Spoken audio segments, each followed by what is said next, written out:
Bagi individu yang berada di kawasan bangunan, daya bumi dan pasar seni, kadangkala akan ke masjid negara untuk menunaikan solat. Untuk tujuan itu, pastinya akan menggunakan terowong bawah tanah dari daya bumi ke masjid negara. Tahukah anda, sekitar 90-an, terowong itu sering digunakan oleh pelajar-pelajar sekolah menengah perempuan Metodis di Jalan Chandrasari, Kuala Lumpur untuk ke sekolah. Audrey Melissa Batina dan 17 tahun ialah antara pengguna laluan bawah tanah itu setiap hari untuk ke sekolah tersebut. Audrey yang berada di tingkatan 5 ialah seorang pustakawan dan pelajar contoh di sekolahnya. Audrey ialah satu-satunya anak seorang wanita bernama Margaret Francis. Ketika itu berusia 42 tahun, seorang ibu tunggal. Jadi, hanya Audrey yang menjadi peneman setia dan paling rapat buat Margaret. Margaret yang bekerja sebagai seorang peraga grafik hanya memikirkan perkara-perkara positif tentang masa depan Audrey. Mereka berdua tinggal di sebuah unit rumah kedai di Taman Industri Maju Jaya Puchong, Selangor. Menurut Abang Margaret, Tangaraj, dia dan anaknya tidak dapat dipisahkan. Dia hidup kerana anaknya. Dia seorang yang sangat berdikari dan hanya mempunyai satu tujuan dalam hidup, memberikan yang terbaik untuk Audrey.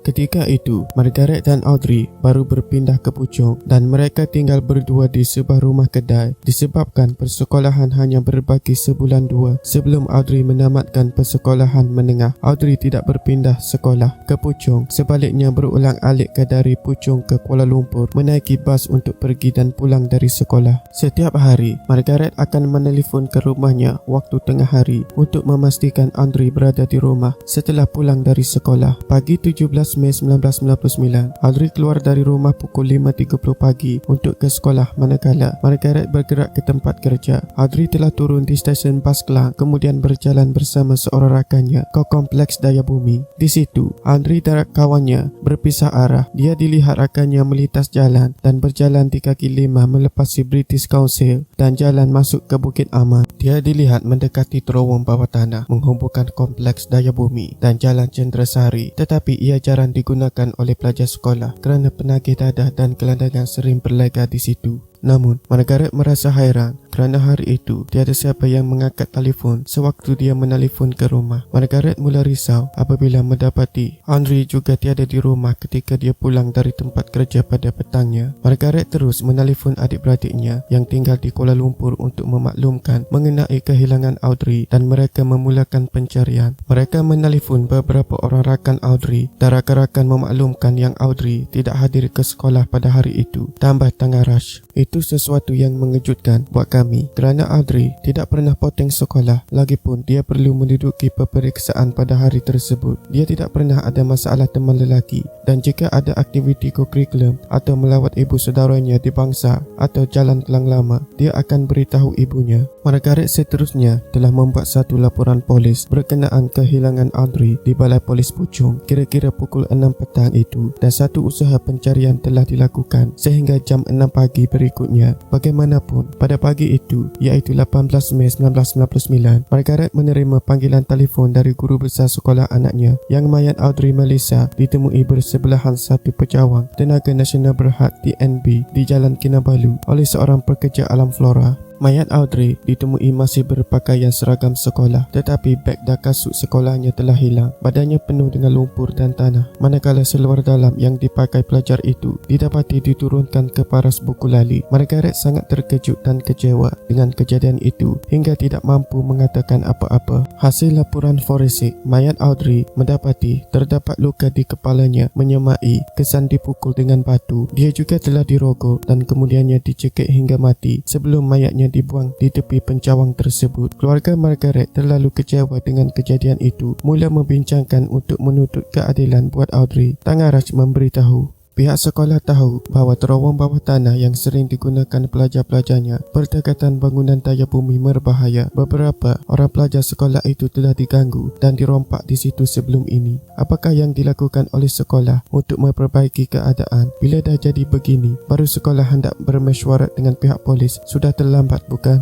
Hasil siasatan, polis mendapati yang Audrey diserang dan dibunuh di lokasi mayatnya. ditemui di bawah satu jambatan kecil yang menghubungkan pejawang TNB dengan satu kaki lima di Jalan Cenderasari. Apa yang mengejutkan, hasil laporan bedah siasat mendapati Audrey masih hidup sekurang-kurangnya dalam 20 jam selepas kali terakhir dilihat oleh rakannya sedang berjalan ke sekolah pada 7 pagi hari kehilangannya. Dr. Zahari Nur, seorang konsultan patologi unit forensik Hospital Kuala Lumpur, menganggarkan dari bedah siasat yang Audrey meninggal dunia antara 4.30 pagi hingga 7 pagi 18 Mei 1999 kerana kekurangan oksigen akibat dicekik. Ini menunjukkan dua kemungkinan, sama ada Audrey berada dalam keadaan tidak sedarkan diri atau pengsan selama 20 jam sebelum dicekik oleh penyerangnya, ataupun penyerangnya telah menyembunyikan Audrey dalam keadaan masih hidup dan sedar selama 20 jam sebelum mencekiknya. Seterusnya, polis mengedarkan foto suspek kedua, seorang lelaki bernama Chris. Chris juga seorang penagih dadah berusia 30-an, tinggi kira-kira 176 cm dan berambut kerinting. Chris dipercayai gemar berlaga berhampiran pejawang TNB tempat mayat Audrey dibuang sebelum ini. Namun begitu, usaha polis untuk menyelesaikan teka-teki mengenai pembunuhan Audrey menemui jalan buntu walaupun seorang ahli perniagaan telah menawarkan ganjaran RM20,000 untuk maklumat yang boleh membawa kepada penangkapannya. Terdapat maklumat lain yang diperolehi mengenai Chris tetapi tidak ada perkembangan lanjut maupun petunjuk baru tentang Chris. Badan Audrey pula mempunyai kesan calar dan lebam yang menunjukkan dia telah cuba untuk melawan penyerangnya, manakala selaput darahnya terdapat koyakan baru, menandakan Audrey tidak pernah mengadakan hubungan seks dengan sesiapa sebelum itu. Ia sekaligus melenyapkan khabar angin yang berlegar mengenai gadis itu waktu itu. Hasil mesyuarat dengan sekolah dan aduan dari para pelajar, polis seterusnya mula menahan beberapa orang suspek. Suspek pertama ialah Karupiah Poniah, 28 tahun, seorang penagih dadah. Karupiah selepas itu telah didakwa atas tuduhan mencabul seorang pelajar pada pukul 6.50 pagi di kawasan yang juga biasa dilalui oleh Audrey untuk ke sekolah pada 11 Mei 1999. Bagaimanapun, polis tidak dapat mengaitkan Karupiah dengan pembunuhan Audrey kerana kesan air mani pada mayat gadis itu tidak menyamai profil DNA-nya. Dalam usaha untuk memastikan kawasan itu lebih selamat, pihak Dewan Bandaraya Kuala Lumpur DBKL dan Alam Flora telah membersihkan semak di lokasi mayat Audrey ditemui dan memasang pagar di sekelilingnya. Ahli Persatuan Ibu Bapa dan Guru PIBG Sekolah Audrey, pihak polis dan pengawal keselamatan dari satu syarikat kawalan keselamatan yang menawarkan perkhidmatan percuma iaitu Pernas International Security Sentilan Berhad PRISM telah ditempatkan untuk mengawal terowong bawah tanah yang menghubungkan Daya Bumi dengan Jalan Cenderasari bagi memastikan keselamatan pelajar dan orang ramai yang lalu lalang di kawasan tersebut. Beberapa bulan selepas itu, iaitu pada 15 Disember 1999, Margaret Francis telah memfailkan tuntutan ganti rugi berasaskan Undang-Undang Kecuaian terhadap Guru Besar Sekolah Audrey dan Kerajaan Malaysia. Pasupati Raj, Guru Besar Sekolah Menengah Perempuan Methodist di mana Audrey bersekolah, dinamakan defendant pertama, manakala Kerajaan Malaysia selaku majikan Pasupati dinamakan defendant kedua. Dalam tuntutannya itu, Margaret telah menuntut ganti rugi khas RM4,500 sebagai kos pengemudian, RM10,000 kerana bereavement kehilangan anak dan RM450 sebagai kos bedah siasat. Selain itu, Margaret juga menuntut ganti rugi general damages, ganti rugi teruk dan teladan, aggravated dan exemplary damages, faedah dan kos yang kesemuanya ini perlu ditaksir dan ditentukan oleh mahkamah nanti andainya plaintiff berjaya membuktikan kesnya terhadap defendant. Menurut Margaret, dia sebenarnya membuat tuntutan ganti rugi bukan kerana mahukan uang, sebaliknya dia hanya mahukan keadilan untuk anak perempuannya itu. Komen Margaret setelah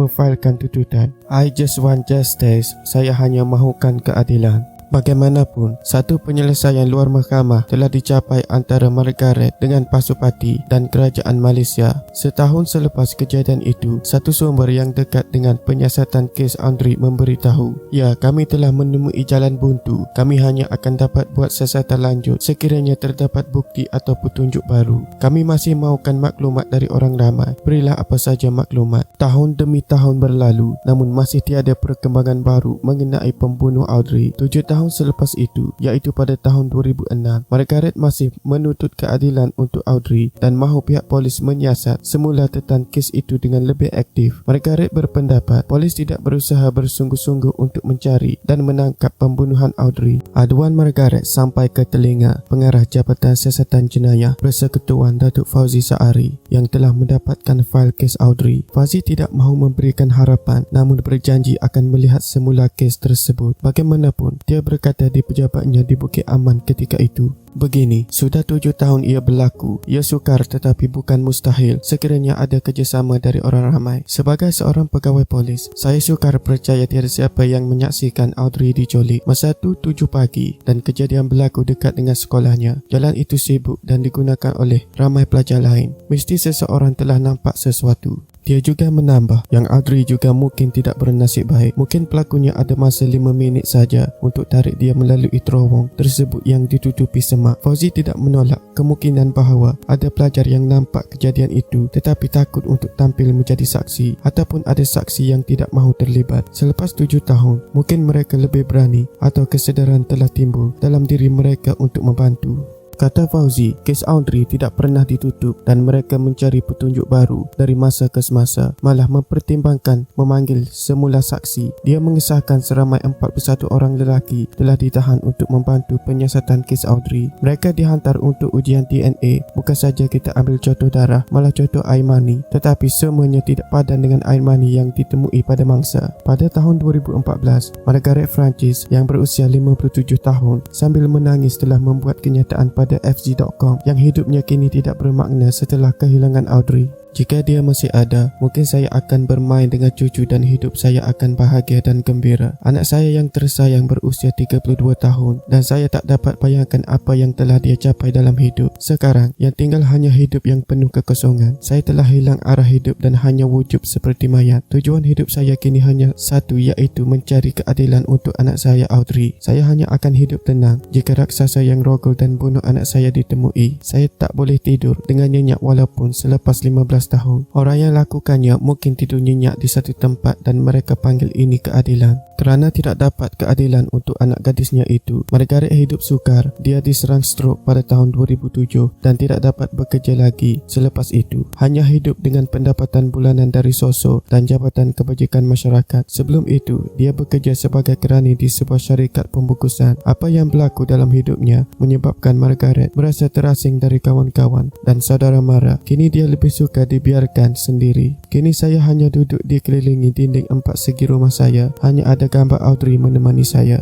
Dia waktu ini tinggal di sebuah flat kos rendah di Taman Puchong Utama setelah menjual rumah lamanya bagi membiayai kos perubatan setelah diserang stroke. Kerana masih mahu mencari keadilan untuk Audrey, dia masih gigih pergi ke berbagai balai polis untuk meminta siasatan terus dijalankan. Tapi polis yang saya jumpa suruh saya tanya polis lain, bagaimana saya nak lakukan ini seorang diri. Saya hanya bergerak dengan bas dan suka berjalan kaki. Bila saya tertekan, saya pergi ke perkuburan Audrey, diceras dan duduk di kuburnya. Saya sangat sayangkan dia dan harap Tuhan akan temukan kami semula. Sementara itu, laluan pejalan kaki terowong bawah tanah menghubungkan Masjid Negara dan Kompleks Daya Bumi sepanjang 269 meter telah dibaik pulih dan kini dibuka pada orang awam pada Jun 2016. Timbalan Menteri Wilayah Persekutuan Datuk Dr. Loga Bala Mohan berkata sebanyak 6 juta ringgit telah dibelanjakan bagi pembinaan bumbung pejalan kaki serta naik taraf yang dilakukan sepenuh oleh KLCC Holding Sdn Bhd, katanya di majlis perasmian terowong itu. Projek yang dilaksanakan merupakan salah satu tanggungjawab sosial korporat syarikat itu dalam mempertingkatkan laluan pejalan kaki antara bangunan ke bangunan yang kini menjadi pilihan warga kota ketika bersiasat.